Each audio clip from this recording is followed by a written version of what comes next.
你们好，我是百丽娟美中关系全国委员会的副会长。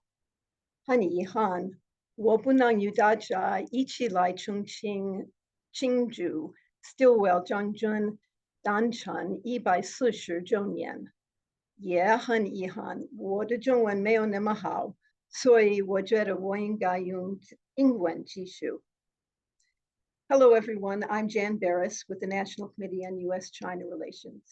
I'm sorry that I can't be there in Chongqing with you in person, but I'm happy to be able to offer a few brief remarks via video.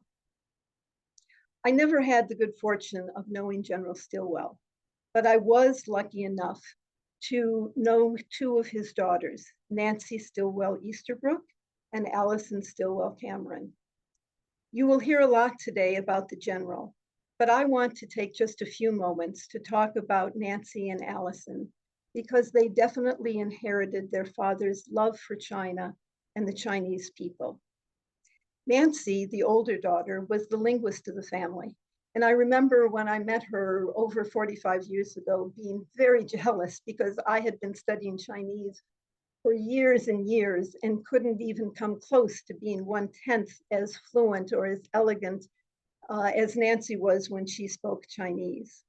I was also very envious of her younger sister, Allison, because I had lived in Hong Kong for a few years and while there had studied Chinese painting. And I knew how hard it was. And Allison was a magnificent artist using Chinese traditional shanshui. And when I saw how effortlessly she produced these beautiful paintings and murals, I was very jealous of her as well. But beyond the talents for language and for painting, the two sisters shared the desire of to carry on their father's devotion to China and to promoting positive and friendly relations between the Chinese and the American people. In fact, that's how I got to know them. My organization, the National Committee on U.S. China Relations, is dedicated to helping Americans better understand China and Chinese better understand the United States. We hosted the visit of the Chinese table tennis team to the United States back in 1972, part of Ping Pong Waijiao. And from that time on through the early 2000s, our work focused on people-to-people exchanges between the two countries. Allison and Nancy heard about our organization because of the ping pong visit, and Allison contacted us one day in 1974 and said she wanted to try to be helpful wherever and however she could. So in 1975, we made her a board member, a position that she held until her death, her untimely death 16 years later. Allison was a wonderful board member, not just coming to meetings and providing her good advice and wise counsel, but also being enormously helpful when we would bring delegations to Northern California, where she and her sister Nancy lived. And I will tell you that that was almost every delegation that we ever hosted, because no Chinese delegation wanted to leave the United States without having visited the old gold mountain, San Francisco. So whenever I had a delegation that was going there, I would call Allison. Allison would call Nancy. And when our plane landed at the San Francisco airport, the two of them would be there, flags waving, the bus already waiting for us, and they would spend the next 3 or 4 days, however long we were in the Northern California area, making sure that all of the members of our delegation felt comfortable, felt that they were learning something. And it didn't matter what kind of delegation it was, whether it was a delegation, very senior delegation like mayors or governors, or a delegation of Chinese school teachers who just wanted to learn more about the United States.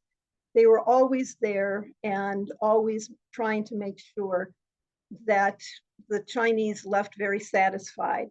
And that was very easy to do because the Chinese were just charmed to be with people, two older women who spoke their language so eloquently and had such wonderful, warm, endearing personalities.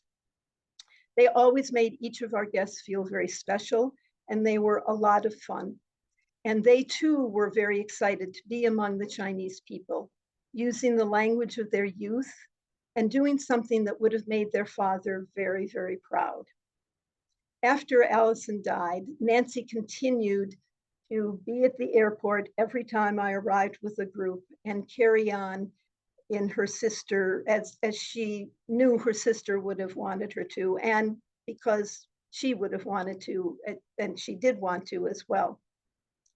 So it's very fitting that Nancy's grandchildren and great-grandchildren and General Stilwell's great-grandchildren and great-great-grandchildren are there today to celebrate his birthday and to celebrate the opening of the new photo exhibit at the Chongqing Stilwell Museum. I might add that I've been to the museum 2 or 3 occasions, and I'm very pleased that it is still going strong and still welcoming visitors so that they can understand the important role that the general played in the history of our 2 nations. It's also really wonderful that the Stilwell family is there with you today, because that helps keep the spirit of friendship between our 2 countries alive. I have to be honest and frank and say that we are facing a very difficult time in Sino-American relations. I've been at the National Committee for over 50 years, and while I've weathered several challenging periods, this one is probably one of the toughest, if not the toughest. However, I know that such difficulties can be overcome, but it takes a lot of work, a lot of hard work, a lot of commitment to finding a better way, and a lot of mutual respect and understanding.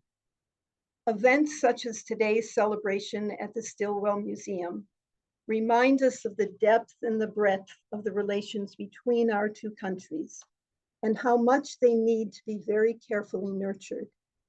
The Stilwell family's devotion provides a wonderful example to us all of how deep and abiding and important this friendship can be, and how much effort we need to take to make sure that our children and grandchildren can enjoy a fruitful relationship between our 2 peoples.